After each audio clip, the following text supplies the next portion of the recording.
नमस्कार प्रणाम सब गोटे के।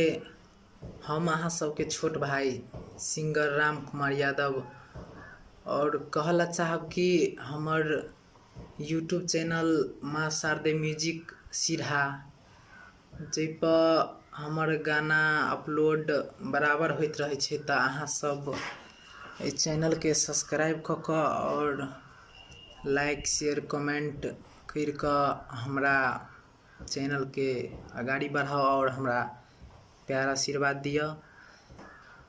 और कहला चाहब कि हमर गाना दूसरो चैनल पर अपलोड होइ छै, जे बिट्टू मलंगिया एंटरटेनमेंट और राइटर पंकज यादव ऑफिशियल और बहुते सारा चैनल पर अपलोड होइ छै। पर हमर 3टा पर्सनल मतलब यानी कि हमर गीत एहि पर बराबर आबैत रहै छै, तऽ अहाँ सब एहि चैनल के सब्सक्राइब कऽ कऽ हमरा प्यार आशीर्वाद देब। और कहला चाहब कि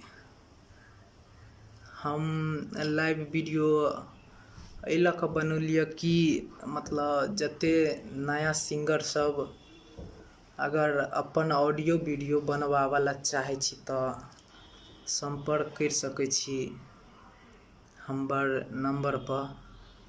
और मतलब व्हाट्सएप नंबर हमर यऽ 9813245124 नेपाली नंबर यऽ। वएह से व्हाट्सएप चलबै छी, तऽ अहाँ सब कांटेक्ट कऽ सकै छी जिनका ऑडियो वीडियो बनबाबक हुए वा गाना रिलीज करबाबक हुए। तऽ बस आइ के लागी एतबे। फिर आबै छी लाइव कहियो हम अपन यूट्यूब चैनल पर, तऽ अहाँ सबसँ बात करबै।